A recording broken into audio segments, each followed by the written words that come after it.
Hello, this is Rosal again, your evangelist. Inside the Bible, there are two kinds of good news. Rosal Rabi.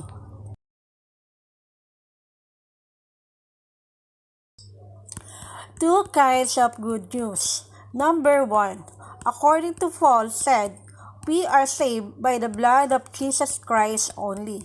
Romans 5:9-10. Number two, Jesus said to, if ye love me, keep my commandments. John 14:15. Romans 5:9-10. Lubha pa nga ngayong inaaring ganap sa pamamagitan ng kanyang dugo ay liligtas tayo sa galit ng Diyos sa pamamagitan niya. Sapagkat kung noon tayo'y mga kaaway ay pinakikipagkasundo tayo sa Diyos sa pamamagitan ng kamatayan ng kanyang anak. Lubha pa ngayong nagkakasundo na ay nangangaligtas tayo sa kanyang buhay. Much more than being now justified by saved from wrath through him. For if, when we were enemies, we were reconciled to God by the death of his Son, much more being reconciled, we shall be saved by his life. Ephesians 1:7 and 1 John 1:7 na sa kanya'y may karoon tayo ng ating katubusan sa pamamagitan ng kanyang dugo na kapatawaran ng ating mga kasalanan ayon sa mga kayamanan ng kanyang biyaya.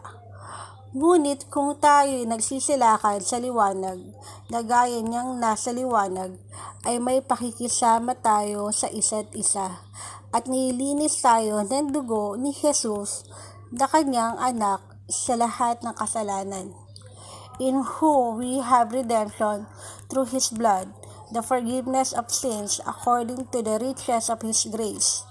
But if we walk in the light, as he is in the light, we have fellowship and with another, and the blood of Jesus Christ, his Son, cleanses us from all sins.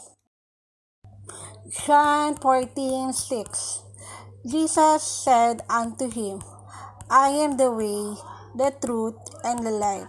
No man come unto the Father but by me. John 3:16. Sapagkat gayon na lamang ang pagsinta ng Diyos sa sanlibutan na ibinigay niya ang kanyang anak, bugtong na anak, upang ang sinumang sa kanya'y sumasampalataya ay huwag mapahamak, kundi magkaroon ng buhay na walang hanggan. For God so loved the world that he gave his only begotten Son, that whosoever believe in him should not perish but have everlasting life. John 3:17-18. Sapagkat hindi sinugo ng Diyos ang anak sa sanlibutan upang hatulan ang sanlibutan, kundi upang ang sanlibutan ay maligtas sa pamamagitan niya. Ang sumasampalataya sa kanya ay hindi hinahatulan. Ang hindi sumasampalataya ay hindi niya sumasampalataya, kaya sa pangalan ng bugtong na anak ng Diyos. For God sent not his Son into the world to condemn the world, but that the world through him might be saved. He that believe on him is not condemned, but he that believe not is condemned already, because he had not believed in the name of the only begotten Son of God. Try to look my album. We are saved by the blood of Jesus Christ. Number 1.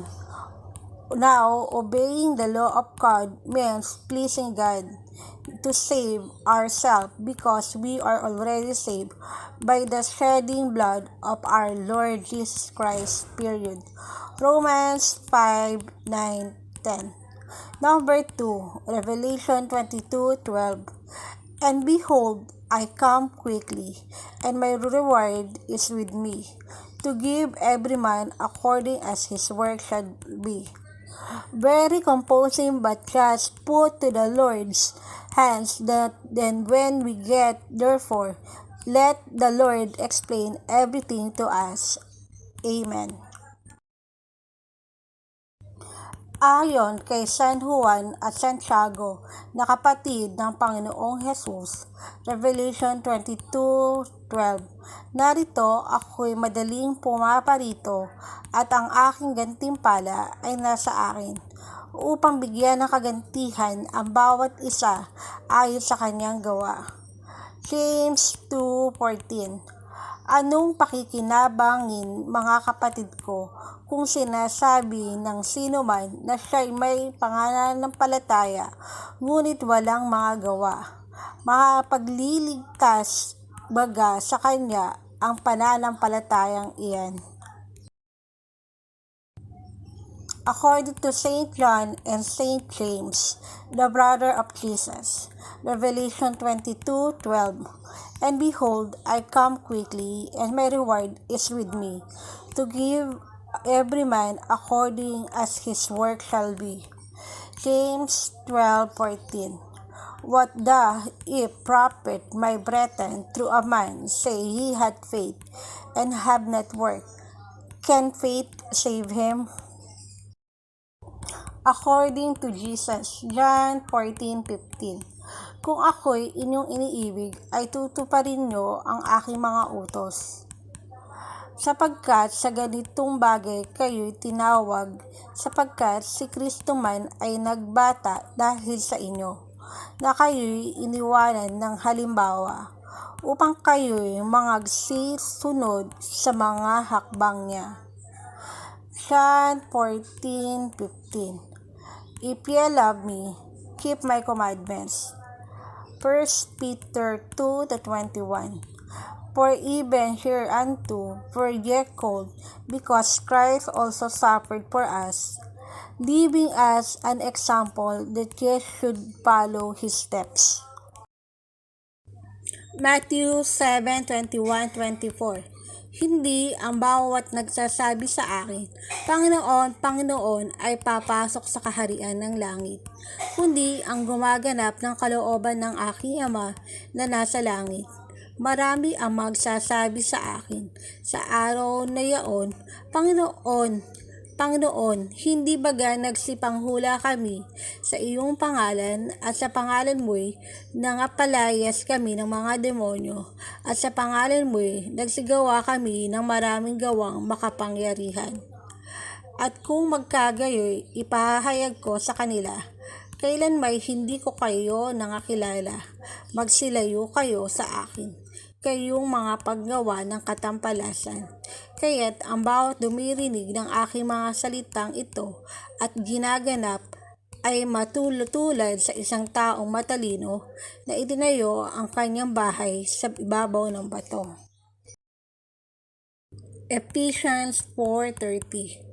At huwag ninyong pighatiin ang Espiritu Santo ng Diyos na sa Kanya kayo tinatakan hanggang sa kaarawan ng pagkatubos. And grieve not the Holy Spirit of God, whereby ye are sealed unto the day of redemption. Number 1. For me, I believe that we are saved by the blood of Jesus Christ only. Period. Number 2, I will follow the commandments of God to prove that I really love the Lord of God. Thanks to all of you. Please watch, subscribe, like, and share too from Angel's Message Inc. Rosara B.